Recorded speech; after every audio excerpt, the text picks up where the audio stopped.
कोई ऐसा कुछ कभी भी कुछ दे दीजिए अपने सबके लिए हो जाएगा। बल्कि जो अपने रमज़ान के अंदर हम उस चीज़ का इस्तेमाल रखें और किन चीज़ों से हम बचें, किन चीज़ों का इस्तेमाल करें। देखिए, सबसे पहली बात तो ये है कि तली हुई चीज़ों से बचना चाहिए, लेकिन चूंकि अब हमारा रिवायत है और एक माहौल है,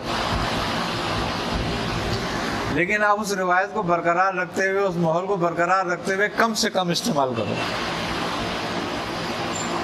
एक बात। सबसे बड़ी बात यह है कि जितनी भी सकील ग़िज़ाएं, मिसाल के तौर पर पकोड़ा किसी भी तरह का सकील होता है, ये देर हज़म है, नफक पैदा करता है, और फिर खाली पेट सारा दिन होता है आदमी।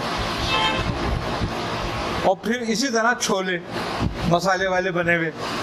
अच्छा, इसके लिए रोज़ा अफ्तार के लिए अगर आपको चाहिए तो आप खजूर का शरबत बना लें जिनको शुगर नहीं है। 5-7 खजूरें 1 गिलास दूध के अंदर ग्राइंडर करके रख लें आराम से। अफ्तार के साथ 1 गिलास इसका पी लें।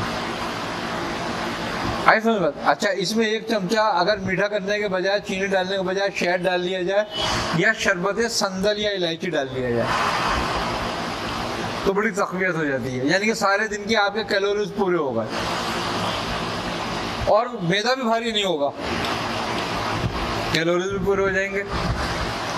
और उसके बाद खाना खाएं आप आराम से अपना। ये बाकी फालतू चीज़ें ना खाएं, फ्रूट जो थोड़ा बहुत खाना है वो खाएं। ये तो बेहतरीन अमल है इफ्तार के लिए, क्योंकि इफ्तार में जितना हल्का इफ्तार करेंगे उतना अच्छा होगा। सहरी के लिए बेहतरीन चीज़ ये है कि पराठों के बजाय खुश्क रोटी ज़्यादा इस्तेमाल की जाए, सालन मुरक्कर ना लिया जाए बल्कि दाल सब्जी इस्तेमाल की जाए, और दही ली जाए ख़ास तौर पर इस्तेमाल करने के लिए उसके साथ। और दही के साथ अगर आप लस्सी बनाएं दही की, तो उसमें चीनी डालने के बजाय 2 चमचे इलायची का शरबत डाल लें। सारा दिन आपका आराम से गुजरेगा। ये प्यास की शिद्दत को 35 से 40% कम कर देती है।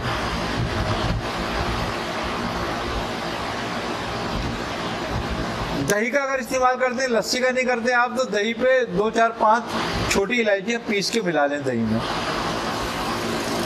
मीठा करने के साथ साथ। और जो शुगर के मरीज़ हैं वो मीठा ना करें, सिर्फ ये इलायची दही में मिला के इसको इस्तेमाल कर लें, खाली दही को इसके साथ ही खा लें। सारा दिन इत्मीनान से गुजरेगा और शुगर भी परेशान नहीं करेगी।